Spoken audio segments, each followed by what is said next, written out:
Hello student, स्वागत है आप सभी का हमारे यूट्यूब चैनल पर जिसका नाम है सौरभ क्लासेस। आज मैं एमए सेमेस्टर 4 के सब्जेक्ट कोड EC3B जिसका एक काफ़ी महत्वपूर्ण विषय मुग़ल कालीन शाही कारखाने लेकर उपस्थित हुआ हूँ। तो चलिए बिना समय गंवाए हम अपने इस विषय को प्रारंभ करते हैं। मुग़ल काल के दौरान शाही कारखानों का अस्तित्व था जो मीर सामान विभाग के अधीन होता था। दरअसल मीर सामान मुग़ल सम्राट के हीरे, जवाहिरात, हथियार, गोला बारूद से लेकर साधारण वस्तुओं तथा शाही भवन में रखे पशुओं तक की देखरेख का प्रबंध के लिए उत्तरदायी था। इसी मीर-ए-सामान अपने विभाग का अध्यक्ष एवं प्रमुख प्रशासक था। यह विभाग केंद्रीय शासन का बड़ा विभाग था। मीर-ए-सामान के 3 महत्वपूर्ण कार्य थे: राजसी परिवार से संबंधित, दूसरा शासकीय कार्य तथा शाही कारखानों से संबंधित कार्य। हम यहाँ मुग़ल कालीन शाही कारखानों से संबंधित कार्यों का संक्षिप्त वर्णन करेंगे। अब हम देखते हैं शाही कारखानों को। मुग़ल सम्राट की सभी आवश्यक वस्तुएं साधारणतया शाही कारखाने में ही निर्मित होती थी। मीर-ए-सामान सम्राट राज परिवार की आवश्यकता की वस्तुओं को निर्मित करवाता था। इन कारखानों में निर्मित वस्तुओं की मांग कभी कभी प्रांतों से भी आती थी, जिसे मीर-ए-सामान पूरा करता था। इस तरह से शाही कारखाने केवल केंद्र में ही नहीं थे, वरन साम्राज्य के अन्य प्रसिद्ध नगरों में भी थे। आईने अकबरी के अनुसार शाही कारखाने अकबर के काल में लाहौर, आगरा, फतेहपुर सिकरी, अहमदाबाद, गुजरात तथा साम्राज्य के अन्य भागों में भी थे। मीर-ए-सामान इन कारखानों के संगठन एवं प्रबंध के लिए उत्तरदायी था। मुग़ल सम्राट अपने कर्मचारियों, विशेष रूप से आगंतुकों तथा अन्य लोगों को पारितोषिक वितरित करते थे। इन्हें उपलब्ध कराना मीर-ए-सामान का कार्य था। सम्राट को जिन वस्तुओं की आवश्यकता होती थी, उनका शाही भंडार में सर्वदा उपलब्ध रहना आवश्यक था।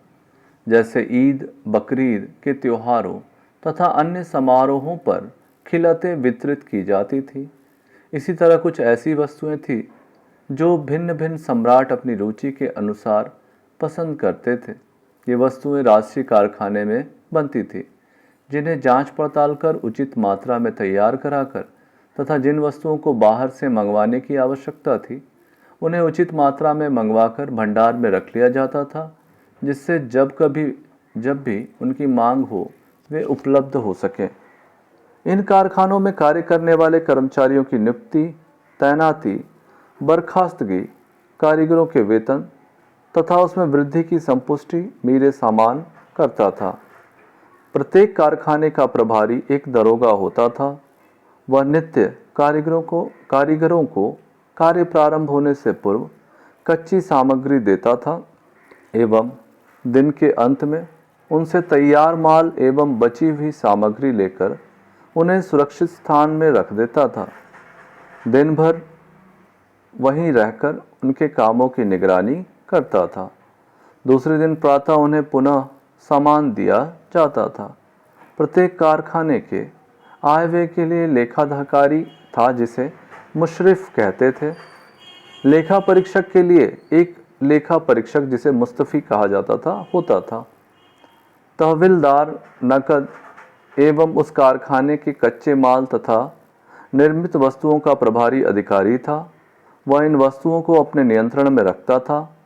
हिसाब किताब के निरीक्षण एवं परीक्षण के लिए एक नाजिर रहता था। दीवान-ए-बयूतात के पश्चात नाजिर का स्थान था। दस्तूरुल अमल के अनुसार नाजिर का कर्तव्य था कि दीवान द्वारा कार्य को देखकर उस पर मुहर लगा दे। कारखानों में क्या चीज़ें बननी चाहिए, किन चीज़ों की आवश्यकता है, यह निश्चित करना मीर-ए-सामान का कार्य था। वह वस्तुओं की मूल्य सूची रखता था।